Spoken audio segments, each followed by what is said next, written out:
I hope this challenge didn't give you too big a headache. The way I solved it was with 3 loops. The first loop handled only the first row of table headers. And we need to begin by creating a PHP block between the table tags on line 11. So let's have PHP in there. And then so we know what we're doing, let's comment the code. So create first row of table headers.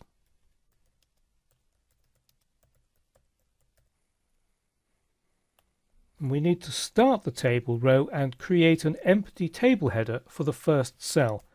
So we'll use echo, then our opening table row tag, then on the next line echo, and we'll have a table header tag, and inside that a non-breaking space and a closing table header tag.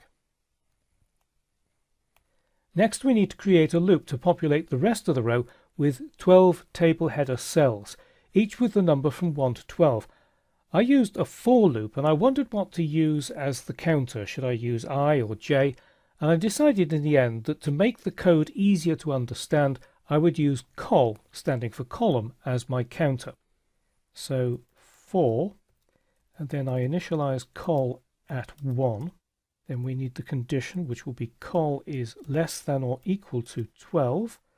And then we need to increment col at the end of each iteration of the loop. And to make the code easier to read, rather than using curly braces, I use the alternative syntax, so a colon at the end of that line. Then inside there, we need to echo inside a double quoted string a table header and the value of col, and a closing table header. And then we end that with end for and a semicolon. And when we get to the end of the row, we need a closing tr tag. So echo and then the closing tr tag.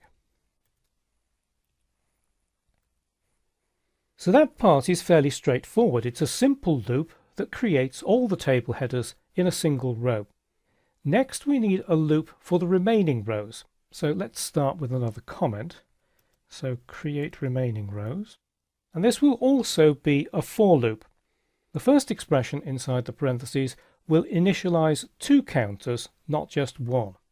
So for, and we'll have row equals 1, and then a comma, and col equals 1.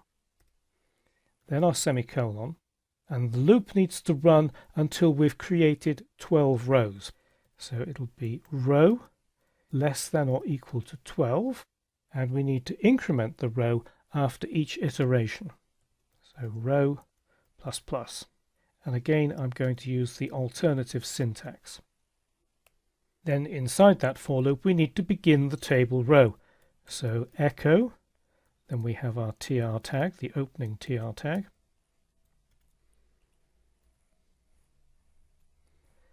And the first cell is a table header. So we need a conditional statement to check if col is 1.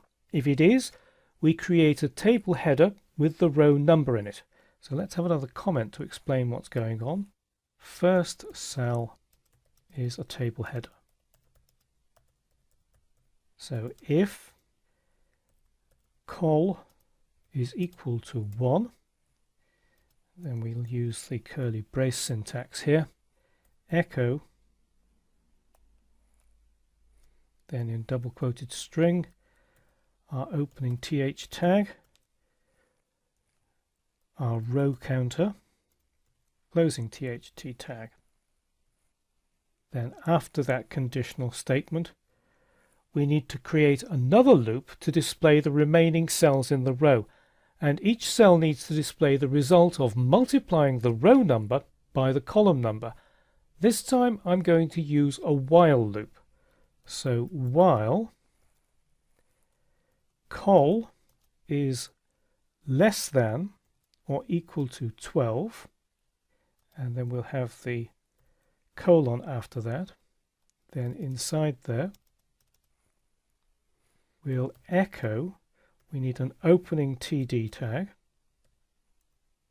Then we concatenate to that row times column, and this is what creates the number which is displayed in the table cell. And we need to increment col each time, then the closing table cell tag, TD tag, and then we finish that off with end while.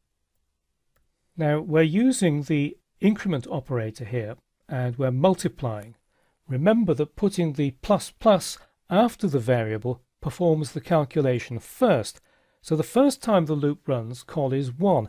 It's not incremented to 2 until after the calculation. And after the end while, we need to close the table row. So echo, then the closing table row tag. And we also need to reset the value of our col counter at the end of each row.